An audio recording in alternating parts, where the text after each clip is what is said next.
agora na lição 14, com o título Seremos semelhantes a Ele. Bom, nós vimos lá na lição 12, há 2 domingos atrás, uma declaração do apóstolo João, quando ele fala que todos nós, os crentes, somos filhos de Deus. Então está lá na sua primeira carta, capítulo 3, versículo 1, que diz assim: Vejam como é grande o amor que o Pai nos concedeu, sermos chamados filhos de Deus, e que de fato somos. Por isso o mundo não nos conhece, porque não o conheceu. Essa afirmação nós vimos lá no capítulo 12, e hoje nós temos uma sequência disso, que fala assim no versículo 2: Amados, agora somos filhos de Deus, e ainda não se manifestou o que haveremos de ser, mas sabemos que, quando ele se manifestar, seremos semelhantes a ele, pois o veremos como ele é. Semelhantes a quem? Na verdade, nós somos predestinados a sermos semelhantes ao Filho de Deus, como diz lá em Romanos 8:29. Sabemos que Deus age em todas as coisas para o bem daqueles que foram chamados de acordo com seu propósito. O 29 diz assim: Pois aqueles que de antemão conheceu, também os predestinou para serem conformes à imagem de seu Filho, a fim de que ele seja o primogênito dentre os irmãos, muitos irmãos. Ou seja, nós somos predestinados a parecermos com Cristo. Uma vez que nós somos salvos, nós nos parecemos com o Filho de Deus. Bom, o autor diz o seguinte: semelhança com Cristo, então, é o propósito último de Deus, para que nós e a esperança pela qual ansiamos. Então o autor diz assim: semelhança com Cristo, então, é o propósito último de Deus para nós e a esperança pela qual ansiamos. Ou seja, nós já temos aprendido até aqui que não são por ações, não são por sermos boas pessoas, mas é pela fé. Então, nós ansiamos por isso. Nós temos a esperança disso. Mas o que significa, então, sermos semelhantes com Jesus? Bom, o nosso tópico, então, vai falar o seguinte: semelhantes a Ele em espírito. Nós podemos entender, então, que somos semelhantes a Ele em espírito. E diz assim: ser semelhante a Ele em espírito, isto é, em nosso verdadeiro ser interior. Ou seja, sermos semelhantes a Cristo no íntimo, no nosso íntimo, como nós podemos ver lá em 2 Coríntios 3,18, é um processo de transformação. Diz assim: e todos nós, com o rosto desvendado, contemplando como por espelho a glória do Senhor, somos transformados de glória em glória na sua própria imagem, como o Senhor, o Espírito. Então, no íntimo, nós somos transformados de glória em glória para parecermos cada vez mais com Jesus Cristo. Podemos ainda ler lá em Gálatas 5,17, que diz assim: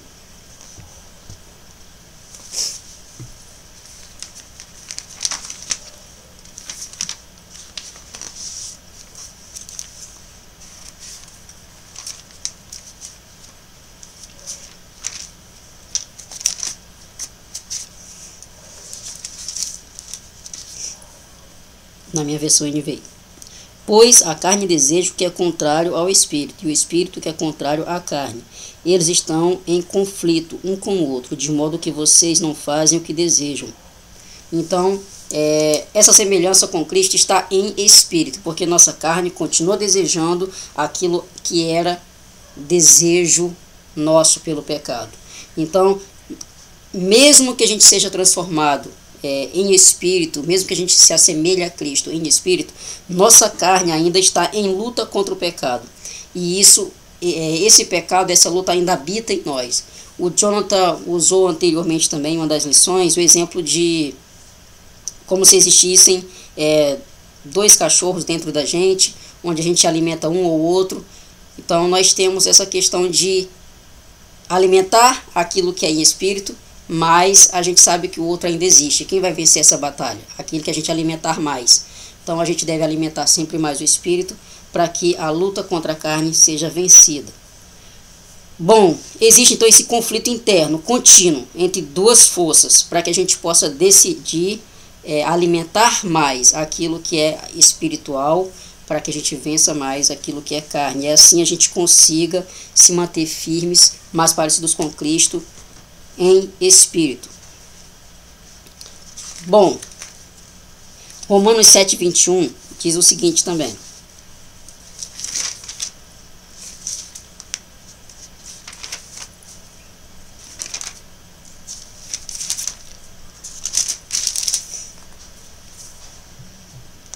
Assim, encontro esta lei para que atua em mim. Quando quero fazer o bem, o mal está junto a mim.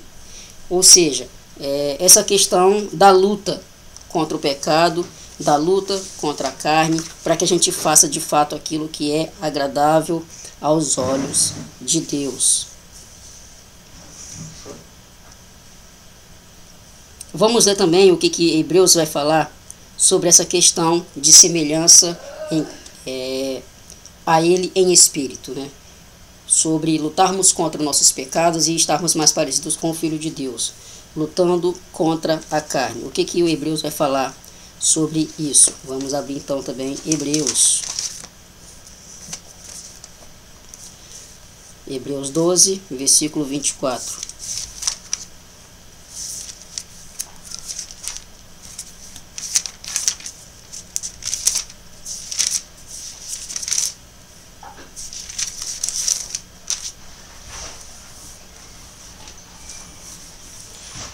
Diz assim: a Jesus, mediador de uma nova aliança, e ao sangue aspergido, que fala melhor do que o sangue de Abel. Bom, nós temos a convicção que é através de Jesus e dele mesmo, pelo sangue aspergido, que nós conseguimos lutar contra o mal.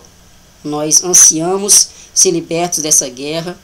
E no grande dia, através do sangue de Jesus, nós seremos capazes de vencer essa luta interna, para que a gente possa cada vez mais parecer com Cristo. Então, Paulo faz essa declaração, né? Para que a gente possa estar cada vez mais preparado, entendendo que a luta existe, mas em espírito nós parecemos com Cristo, e através dele, por ele, nós vamos conseguir vencer então essa luta carnal. Paulo afirma no texto a seguinte afirmação, ele diz a seguinte afirmação, né, nesse texto, que nós estamos em Cristo, estaremos na presença de milhares de anjos e em alegre assembleia, estaremos com todos os crentes de todas as áreas, estaremos perfeitamente conformados a Cristo em nossos espíritos, estaremos em um estado que é incomparavelmente melhor do que qualquer coisa que a gente possa imaginar. Ou seja, uma vez que a gente estiver no céu, nós vamos estar em uma situação que não dá para imaginar. Um adolescente me perguntou esses dias sobre como será quando todos nós morrermos. E aí, como que vai ser quando todos morrerem, né?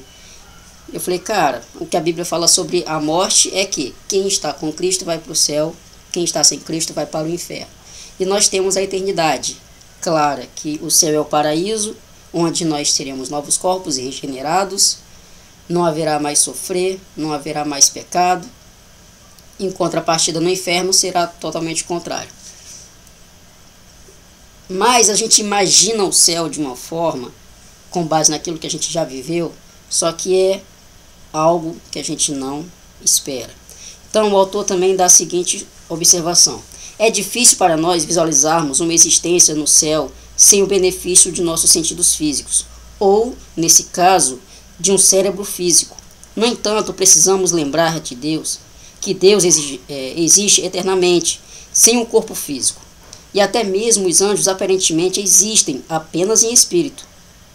Ainda que não possamos compreender como essas coisas serão, precisamos submeter nossas mentes ao ensino da Escritura e ansiar pelo momento em que também estaremos com Cristo, quando nossos espíritos serão aperfeiçoados e quando estaremos em um estado que é incomparavelmente melhor do que as nossas melhores condições na Terra.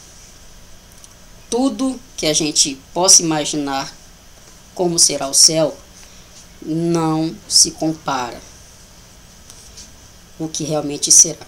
Ou seja, a realidade é incomparavelmente melhor do que a gente imagina, porque nós imaginamos conforme aquilo que a gente já viveu, nossas experiências, nossas imaginações.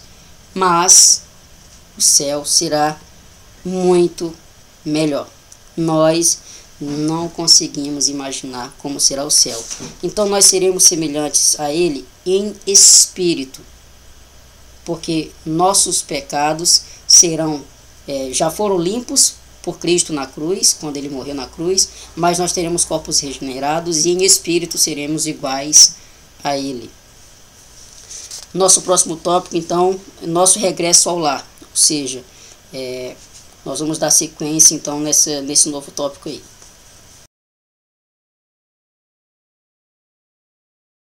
Bom, dando sequência, então, à nossa lição, esse novo tópico agora, nosso regresso ao lar. Eu tenho algumas perguntas, para a gente refletir. Como será quando entrarmos na presença do Senhor? Bom, se nós focarmos somente conforme nossos pensamentos, nós vamos imaginar muitas coisas que podem confundir nossas mentes. Nós podemos imaginar, através do nosso pecado, nós vamos querer entrar pela porta lateral para que ninguém nos veja, para que a gente entre em silêncio, para que a gente seja discreto na entrada, porque a gente tem a culpa do pecado sobre nós. Mas nós podemos imaginar também outra perspectiva, que, na verdade, esse regresso ao lar, indo para a casa de Deus, nós podemos imaginar que nossos pecados já foram lavados na cruz. Então nós podemos ter uma outra perspectiva que, ao invés de nós entrarmos de forma discreta pela porta lateral, em silêncio, sem ninguém ver, nós podemos imaginar também em outra perspectiva de que, sem pecado, com novos corpos, a gente sim vai entrar pela porta da frente. Vamos ler o que Pedro fala na sua segunda carta, capítulo 1, versículos 10 e 11. Portanto, irmãos, empenhe-se ainda mais para consolidar o chamado e a eleição de vocês, pois se agirem dessa forma jamais tropeçarão, e assim vocês estarão ricamente providos quando entrarem no reino eterno do nosso Senhor e Salvador Jesus Cristo.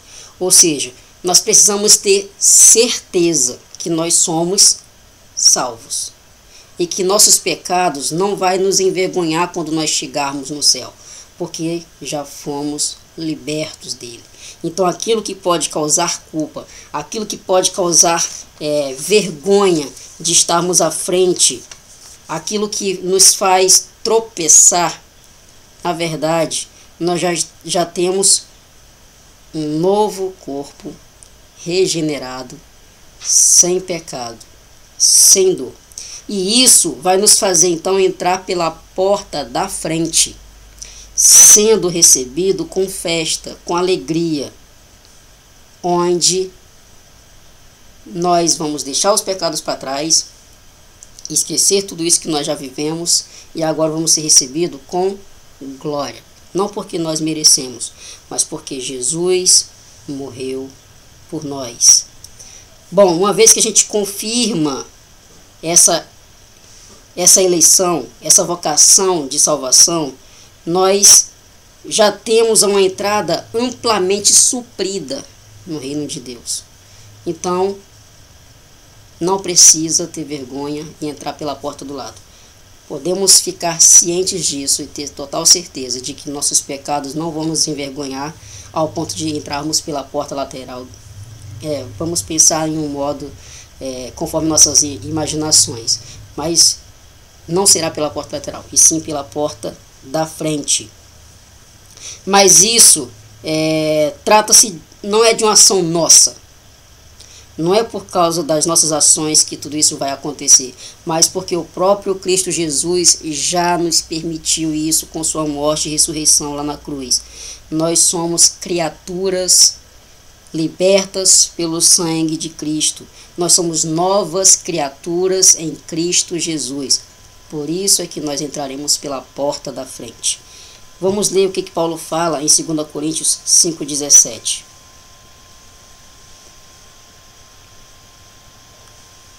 Portanto, se alguém está em Cristo, é nova criatura. As coisas antigas já passaram, eis que tudo surgiram coisas novas. Ou seja, por causa de Cristo, nós vamos ter uma entrada triunfante no reino de Deus. Não é por nossos méritos. Então vamos recapitular. Assim como nossos pecados podem nos envergonhar ao ponto de entrarmos pela porta lateral, discretamente, sem ninguém apontar pelos nossos erros, nós agora temos a consciência de que entraremos pela porta da frente, uma entrada majestosa, gloriosa, mas tudo isso por causa de Cristo. Não é por nós mesmos. Nós não entraremos pelas portas laterais, como eu falei agora, de cabeça baixa, com vergonha. Pelo contrário, por causa de Cristo, nossa entrada já foi amplamente suprida. E nós sim, vamos ser revestidos com o manto imaculado da justiça de Cristo.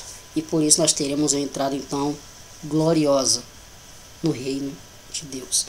Nosso próximo tópico então, semelhantes a Ele em Cristo. Nós vamos estudar então mais esse tópico daqui a pouquinho.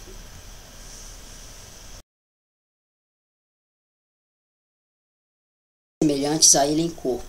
Então, nós vimos que nós seremos semelhantes a Ele em espírito. Nós vimos como que será a nossa chegada no reino de Deus, no céu. E agora semelhantes a Ele em corpo. Então a gente vai ler novamente aqui 1 João capítulo 3, versículo 2. Amados, agora somos filhos de Deus, e ainda não se manifestou o que havemos de ser. Mas sabemos que, quando Ele se manifestar, seremos semelhantes a Ele, pois o veremos como Ele é. Ou seja, seremos semelhantes a Ele. Bom, nós temos a seguinte observação, né? Seremos semelhantes a Cristo, não só em espírito, mas de fato em corpo. E Paulo, ele nos apresenta então esse contraste lá em Filipenses 3, 20 e 21. O contraste do nosso corpo humilhado, ou seja, o nosso corpo atual, para o contraste do nosso corpo de glória, ou seja, o nosso corpo futuro no céu. Então, Filipenses 3, versículos 20 e 21, diz assim: a nossa cidadania, porém, está nos céus, de onde esperamos ansiosamente o Salvador, o Senhor Jesus Cristo, pelo poder que o capacita a colocar todas as coisas debaixo do seu domínio. Ele transformará os nossos corpos humilhados, tornando-se semelhantes ao corpo glorioso. Ou seja, existe esse contraste do que nós somos hoje, do que nós seremos no futuro. Corpo pecaminoso, corpo humilhado, corpo que traz tristezas, para um corpo regenerado, um corpo que não haverá mais pecado, um corpo que será refletido conforme de fato é a imagem de Cristo. Seremos então semelhantes a Ele. Então o autor fala o seguinte: na vida presente, nossos corpos estão sujeitos ao sofrimento, à enfermidade, à deficiência, à decadência, à feiura, ao envelhecimento e finalmente também à morte. Ou seja, nosso corpo está sujeito a muitas coisas. E isso não é uma imagem bonita para nós. Quando a gente pensa em todas essas coisas ruins, isso não é algo interessante, não é algo que nos agrada. Mas também isso não é algo por acaso. O fato é que por causa da maldição dos pecados, nossos corpos eles são de humilhação, para que a gente então busque na glória de Deus um corpo regenerado. Então isso não é por acaso. Devido à queda, nossos corpos estão sujeitos a todas essas coisas: sofrimento, enfermidade, deficiência, decadência, feiura, envelhecimento e finalmente também a morte, ou seja, por causa do pecado. Não é nada agradável. Mas isso é que nos leva a olhar para Cristo, entendendo que nós vamos ter corpos regenerados no futuro, no céu. Então, é por causa dessa maldição do pecado que nossos corpos sofrem, então, essa humilhação, que nos leva ao desejo de sermos transformados. Vamos ver também o que Paulo fala em Romanos 8:23, que é por causa de tudo isso, Paulo então nos alerta também em Romanos 8:23.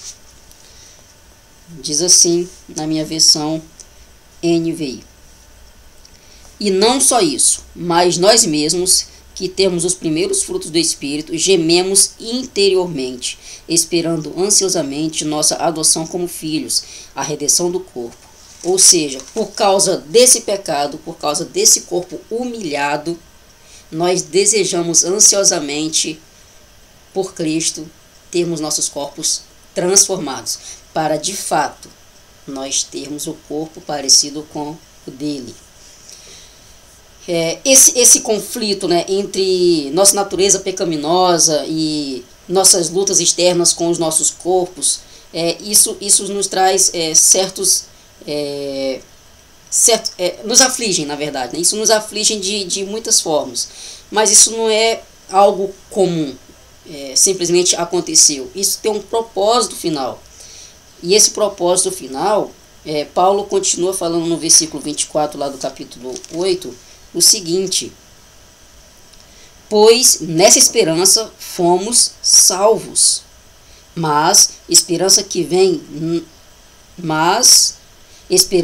se vê não é esperança. Quem espera por aquilo que não está vendo. Ou seja, isso tudo nos traz uma esperança de um novo corpo, não um corpo que a gente vê, mas algo pela fé, algo que é por aquilo que a gente busca em Cristo Jesus, conforme a nossa fé que nós temos nele. Tudo isso é com o propósito maior da gente buscar ser mais parecidos com Cristo, porque em nossos pecados e delitos, nossos corpos são humilhados, nossos corpos são destruídos, para que a gente busque ansiosamente estar cada vez mais parecido com Cristo Jesus, para que nossos corpos então sejam salvos, e aí sim não haverá mais pecado. Nós temos também a observação que lá na lição 12 nós aprendemos o seguinte: nós já temos um espírito de adoção, e como que agora a gente está aprendendo que eu vou ter um corpo futuro, se eu já fui adotado, como que agora eu tenho esse corpo futuro? Então, a adoção é ao mesmo tempo, né, nesse caso, um privilégio presente, ou seja, uma vez que eu me converti, uma vez que eu me rendi a Cristo, eu fui adotado por Deus, eu faço parte da família do Senhor, isso é presente. Mas ao mesmo tempo existe a bênção final, onde meu corpo corruptível não terá mais pecado, ou seja, eu já tenho a garantia da salvação hoje, uma vez que eu sou salvo em Cristo Jesus, sou herdeiro de Deus, co-herdeiro com Cristo. Uma vez que eu sou salvo, isso é atual. Mas a questão dessa mudança de corpo no futuro é porque será um corpo regenerado, onde esse corpo corruptível vai ressurgir. Nós vamos estar junto ao Pai com o corpo totalmente sem pecado. Bom, o autor finaliza esse trecho da seguinte forma: assim, embora nossa adoção seja completa e absolutamente irrevogável no momento em que confiamos em Cristo, a sua plena manifestação aguarda a redenção dos nossos corpos na ressurreição, quando os nossos corpos de humilhação serão feitos como corpo de sua glória. Ou seja, hoje temos a convicção que já fomos adotados, mas é no dia da ressurreição, no grande dia, no dia final, quando Cristo vier buscar a sua igreja, nossos corpos serão regenerados e aí sim nós teremos novos corpos. Por isso, então, nós temos a bênção presente, somos adotados, e nós temos a promessa futura, que é de um corpo incorruptível, ou seja, um corpo transformado. Vamos dar sequência então no próximo tópico, né? Como será isso? Para nós visualizarmos nossa existência agora, né? Nesse momento intermediário, e também imaginarmos ainda mais como que será nosso corpo parecido com Cristo na sua glória. Só que aí nós temos então Paulo e João apontando algumas coisas que vai nos deixar um pouco mais esclarecidos com relação a isso. Paulo então ele escreve na sua primeira carta aos Coríntios, no capítulo 15, versículos 2 a 44, e depois nós vamos ler também, ainda no capítulo 15, versículos 51 e 54. Então, diz assim, 1 Coríntios 15, versículos 42 a 44. Assim será com a ressurreição dos mortos. O corpo que é semeado é perecível, e ressuscita imperecível. É semeado em desonra e ressuscita em glória.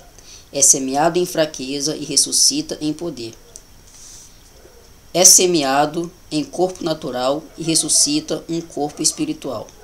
Se há corpo natural, há também corpo espiritual.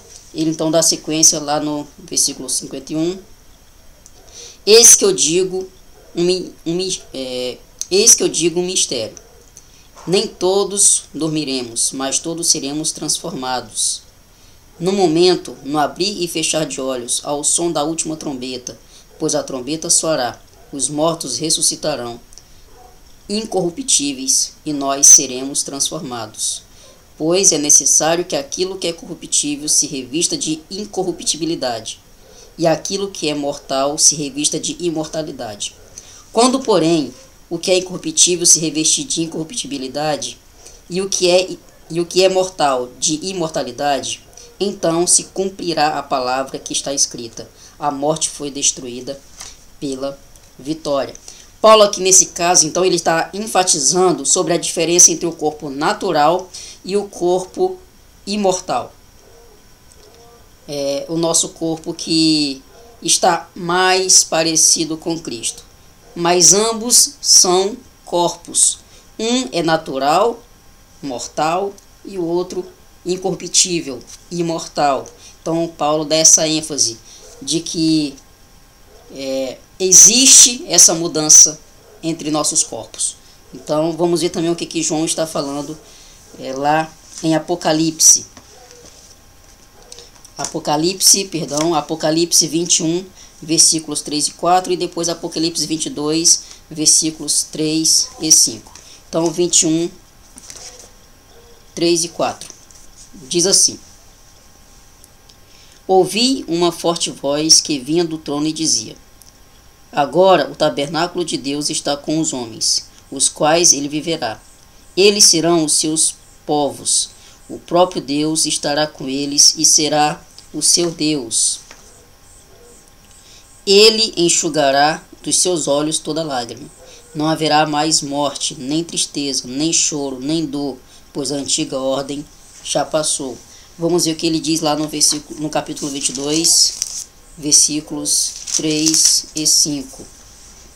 Isso aqui é João na sua visão, escrevendo sobre Apocalipse, capítulo 22, versículo 3 e 5.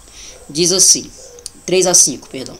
Diz assim: Já não haverá maldição nenhuma. O trono de Deus e do Cordeiro estará na cidade, e os seus servos o servirão. Eles verão a sua face, e o seu nome estará em suas testas. Não haverá mais noite.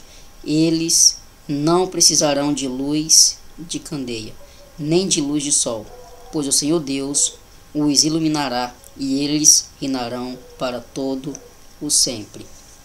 João aqui então nessa parte, ele está enfatizando um pouco mais a diferença entre os aspectos da nossa vida ressurreta. Então nós temos diferenças. Hoje, com o nosso corpo corruptível, será transformado em um corpo incorruptível. Um corpo hoje de pecado ficará sem pecado, seremos transformados.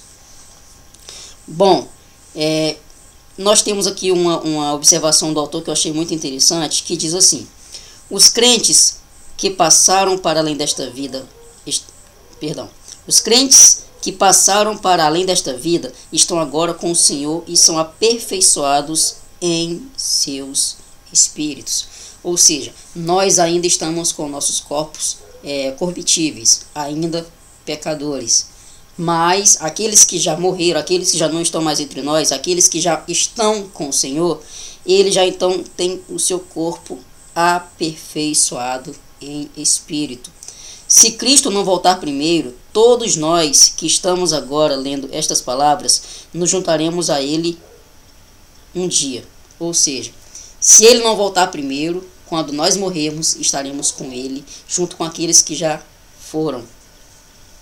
Mas chegará o dia em que novos espíritos aperfeiçoados e novos corpos imortais estarão para sempre unidos, e nessa condição gloriosa.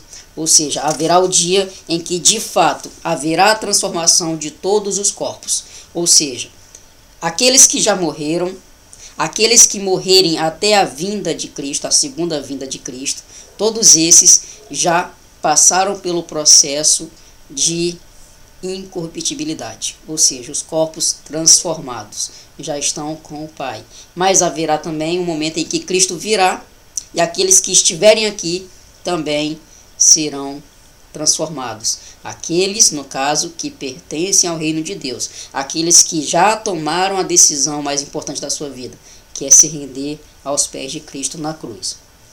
E para finalizar, mais uma palavra do autor que diz o seguinte: contudo, antes de experimentarmos essa gloriosa realidade, vivemos ainda mais nesta vida.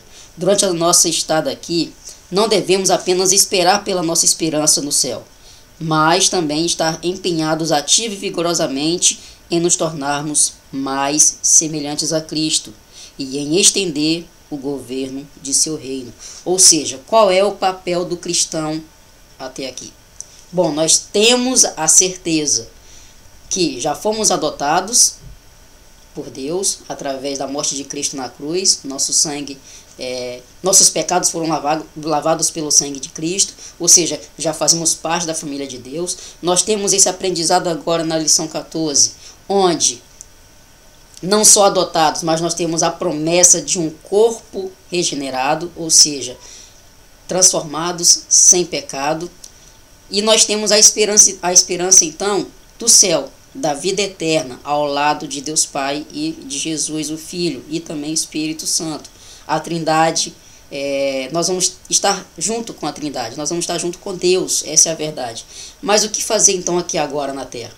Nós temos que cumprir nosso papel, nosso chamado, que é nos tornarmos cada vez mais parecidos com Cristo, bem como, uma vez que eu já conheço a Cristo, eu vou proclamar o seu Evangelho para que outros também conheçam. E que aquilo que é promessa para mim na vida eterna, que é subir ao céu, entrar pela porta da frente do céu, com a entrada triunfante de glória, não por mim, mas por Cristo Jesus. Eu também agora, como cristão, eu tenho que me empenhar ativo e vigorosamente e me tornar cada vez mais semelhante a Cristo, proclamando, estendendo o seu governo aqui na terra, para que mais pessoas possam conhecer a Cristo e serem salvos. Então, irmãos, nesse estudo de hoje, onde nós aprendemos que somos semelhantes a Cristo, tanto em corpo, quanto em espírito, quanto na herança que nós estamos herdando por sermos salvos nele, nós devemos então, por tudo isso, por toda essa promessa, pela nossa fé que nos salva, nós devemos agora então entender que isso não é só para nós. Nós precisamos então passar a outros, para que outros também conheçam a Cristo e vivam também dessa graça, dessa alegria, dessa bênção que nós temos vivido. Então que os irmãos fiquem com Deus e até a próxima lição.